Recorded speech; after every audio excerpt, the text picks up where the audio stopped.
함께 신앙 고백하겠습니다.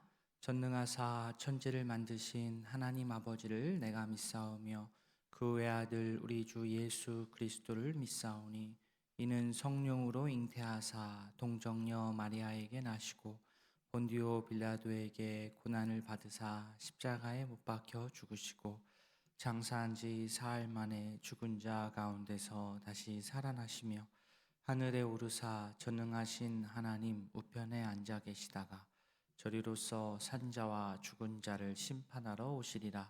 성령을 믿사오며 거룩한 공예와 성도가 서로 교통하는 것과 죄를 사하여 주시는 것과 몸이 다시 사는 것과 영원히 사는 것을 믿사옵나이다. 아멘. 찬송 435장 나의 영원하신 기업 찬양하겠습니다. 찬송 435장입니다.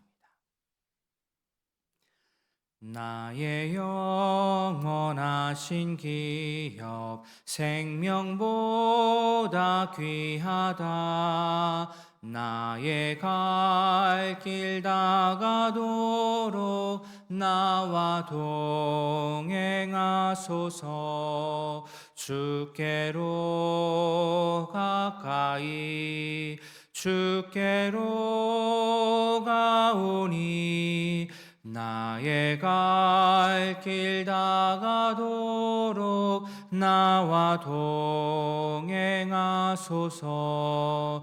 세상 부귀 안일함과 모든 명예 버리고 험한 길을 가는 동안 나와 동행하소서. 주께로 가까이 주께로 가오니 나의 갈 길 다가도록 나와 동행하소서. 어두운 골짝 지나가며 험한 바다 건너서 천국 문에 이르도록 나와 동행하소서. 주께로 가까이 주께로 가오니 나의 갈 길 다가도록 나와 동행하소서. 아멘. 우리를 지키시고 보호하시는 하나님 아버지, 오늘도 새로운 하루를 맞게 하시고 말씀과 기도로 하나님의 사랑을 깊이 깨닫게 하시니 감사합니다. 주님의 말씀은 우리 발 앞에 등불입니다. 말씀의 인도 따라 주의 뜻을 분별하며 한 발 한 발 우리의 발걸음을 내딛는 성도가 되게 하옵소서. 예수 그리스도의 십자가 복음의 능력이 우리의 삶을 변화시켜 새로운 삶을 살게 하시는 것처럼 우리를 통해 복음이 전해져 우리 이웃들의 인생 또한 참 기쁨과 참 행복의 삶이 되게 하여 주시옵소서. 오늘 하루를 주님께 맡겨드리며 예수님의 이름으로 기도합니다. 아멘. 하나님의 말씀 에스더 2장입니다. 구약성경 751면 에스더 2장 1절부터 18절인데요. 오늘 8절부터 읽겠습니다. 8절부터 18절까지. 에스더 2장 8절부터 18절까지. 한 절씩 교독하겠습니다. 왕의 조서와 명령이 반포되매 처녀들이 도성 수산에 많이 모여 헤게의 수하에 나아갈 때에 에스더도 왕궁으로 이끌려가서 궁녀를 주관하는 헤게의 수하에 속하니 헤게가 이 처녀를 좋게 보고 은혜를 베풀어 몸을 정결하게 할 물품과 일용품을 주며 또 왕궁에서 의뢰주는 7 궁녀를 주고 에스더와 그 궁녀들을 후궁 아름다운 처소로 옮기더라.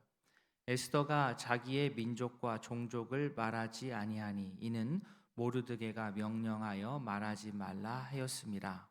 모르드게가 날마다 후궁 뜰 앞으로 서로 왕래하며 에스더의 안부와 어떻게 될지를 알고자 하였더라. 처녀마다 차례대로 아하수에로 왕에게 나아가기 전에 여자에 대하여 정한 규례대로 12달 동안을 행하되 6달은 몰약 기름을 쓰고 6달은 향품과 여자에게 쓰는 다른 물품을 써서 몸을 정결하게 하는 기한을 마치며 처녀가 왕에게 나아갈 때에는 그가 구하는 것을 다 주어 궁에서 왕궁으로 가지고 가게 하고 저녁이면 갔다가 아침에는 둘째 후궁으로 돌아와서 비빈을 주관하는 넷이 사스가스의 수하에 속하고 왕이 그를 기뻐하여 그의 이름을 부르지 아니하면 다시 왕에게 나아가지 못하더라. 모르드게의 삼촌 아비하일의 딸 모르드게가 자기의 딸같이 양육하는 에스더가 차례대로 왕에게 나아갈 때에 궁녀를 주관하는 넷이 헤게가 정한 것 외에는 다른 것을 구하지 아니하였으나 모든 보는 자에게 사랑을 받더라. 아하수에로 왕의 제7년 10월 곧 데벳월에 에스더가 왕궁에 인도되어 들어가서 왕 앞에 가더니 왕이 모든 여자보다 에스더를 더 사랑하므로 그가 모든 처녀보다 왕 앞에 더 은총을 얻은지라. 왕이 그의 머리에 관을 씌우고 와스티를 대신하여 왕으로 삼은 후에 같이 봅니다. 왕이 크게 잔치를 베푸니 이는 에스더를 위한 잔치라. 모든 지방관과 신하들을 위하여 잔치를 베풀고 또 각 지방의 세금을 면제하고 왕의 이름으로 큰 상을 주니라. 아멘. 우리가 하나님의 말씀을 전할 때 가장 직접적인 방법은 우리가 교회에서 쓰는 말, 교회에서 쓰는 언어를 바로 사용하는 겁니다. 하나님의 은혜를 하나님의 은혜다라고 직접적으로 딱 바로 말을 하면 우리 같이 이제 믿는 사람들 또 기독교 신앙의 배경이 있는 사람들은 그렇게 큰 거부감이 없이 듣고 또 받아들일 것입니다. 그러나 그렇지 않은 경우도 있습니다. 예를 들어서 복음이 전파되지 않은 제대로 전파되지 않은 교회가 세워지지 않은 선교지에서라면 어떠하겠습니까? 여기서도 똑같이 처음부터 직접적인 교회 용어를 처음부터 사용하는 것은 사실은 지혜롭지 않습니다. 오히려 이럴 때는 교회에서 성도들, 교회를 좀 오래 다닌 사람들끼리 쓰는 그러한 용어는 최대한 자제하고 오히려 일반 사회에서 쓰는 말을 위주로 하나님을 설명하고 또 소개해야 합니다. 물론 쉽지 않습니다. 그러나 정말 말씀을 잘 전하기를 원한다면 기꺼이 먼저 믿은 자로서, 먼저 복음을 받은 자로서 그러한 수고, 내가 믿는 하나님을 그 사람의 언어로, 그 사람이 가지고 있는 그 환경에서 이해할 수 있도록 그 언어로 써서 복음을 전하는 수고를 마다하지 않아야 합니다. 저는 성경 에스더가 바로 그러한 배경에 서 있지 않나 생각합니다. 말씀의 배경이 유다 땅이 아니라 페르시아입니다. 페르시아. 자, 하나님은 유대 땅에서만 하나님이십니까? 아닙니다. 하나님은 온 세상의 주인이십니다. 하나님은 온 세상, 온 나라의 주인이신데 각 나라의 상황, 각 지역의 상황에 따라 하나님의 뜻이 드러나고 하나님의 뜻이 펼쳐지는 양상은 다 다릅니다. 노골적으로 직접적으로 하나님께서 나타나시고 하나님께서 말씀하시고 하나님을 드러내시는 계시하시는 그런 예도 있지만 때로는 은밀하고 고요하게 하나님의 뜻이 드러나고 펼쳐집니다. 에스더에서는 후자입니다. 은밀하고 또 고요하게 하나님의 뜻이 펼쳐집니다.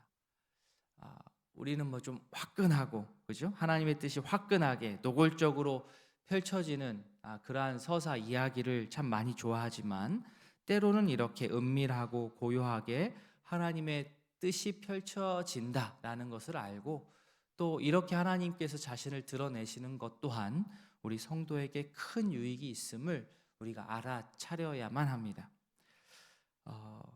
이 페르시아의 왕 아하수에로 왕에게 원래 왕후가 있었습니다. 왕비가 있었습니다. 그런데 자기에게 고분고분하지가 않았어요. 그래서 그 왕후 와스디를 딱 잘랐습니다. 잘랐는데 자르고 보니까 시간이 지나니까 다시 또 생각이 나는 거예요. 미련이 좀 남았습니다. 왕의 이 심경의 변화를 눈치챈 신하들이 왕이 다시 와스디에 대한 미련을 갖지 않도록, 와스디를 찾는 일이 발생하지 않도록 바로 새로운 여인들을 후궁으로 모집했습니다. 이 일의 담당자는 내시 해게였습니다. 이 부분, 이렇게 일이 진행되는 것만 보아도 이 페르시아라는 그 나라의 사정, 그 왕, 신하들의 생각이 어떠한지가 드러납니다. 노골적으로 보면 그 왕은 여인의 아름다움만 쫓는 사람이었고, 또 신하들은 또 그 왕의 기호에 맞춰서 아부하고, 그러한 지도자들의 모습이 비판적으로 이렇게 드러나고 있습니다.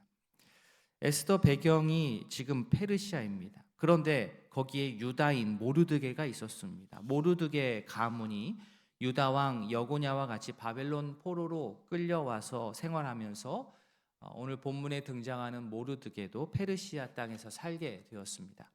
그에게는 사촌이 있었는데 그녀의 이름은 하닷사였습니다. 하닷사는 식물 이름인 도금냥이라는 식물 이름인데요. 도금냥 식물의 풍성한 잎처럼 다산을 상징하는 이름입니다. 좋은 이름이죠. 하닷사는 이제 히브리 이름이고요. 그런데 하닷사가 페르시아에 살아야 되니까 페르시아 이름도 하나 갖는데 그것이 바로 에스더입니다. 에스더는 별이라는 뜻입니다. 별.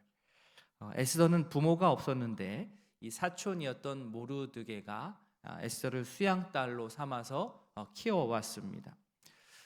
지금 와스디가 폐위되고 새로운 후궁을 찾는 일이 막 벌어지고 있는데, 이때 에스더가 어떤 의도를 가지고 아하수에로 후궁 선발 대회에 자기가 적극적으로 참여한 것은 아닙니다만, 후궁 담당관이었던 내시 해게의 눈에 띄어서 어쩔 수 없이, 요즘으로 하면 길거리 캐스팅이 된 것 같습니다.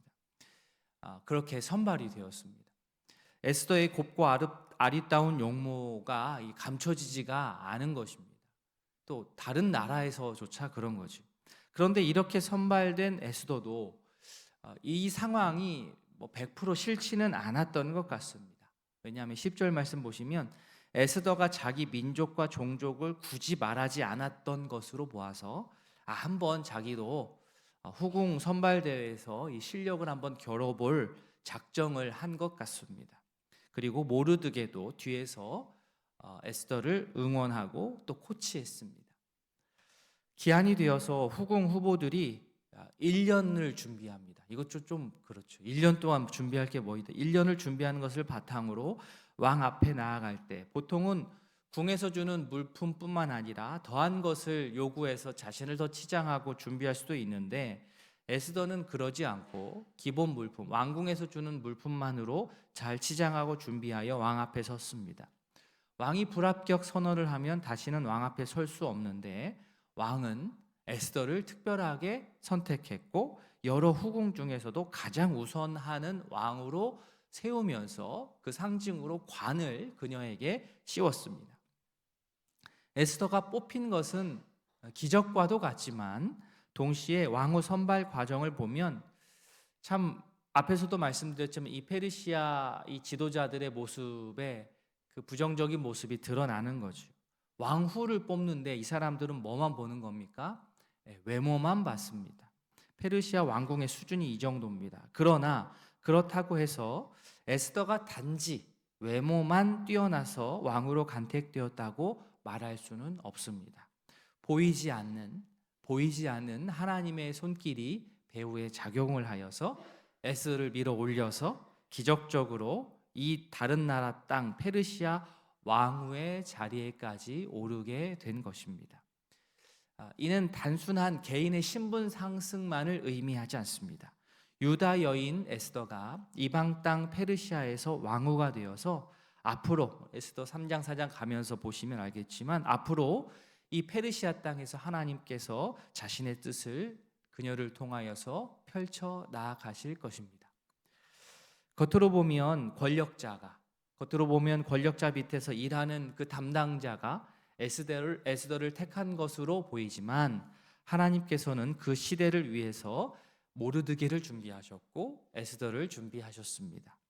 사람들은 자신들이 제도를 만들고 법을 세우고 결정한다라고 말할지 모르지만, 그 배후에는 하나님이 계십니다.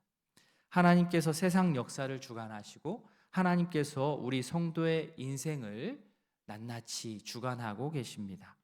보이지 않는 하나님의 손길을 우리가 말씀을 통하여서 알고, 또 기도를 통해 우리가 볼 수 있기를 원합니다.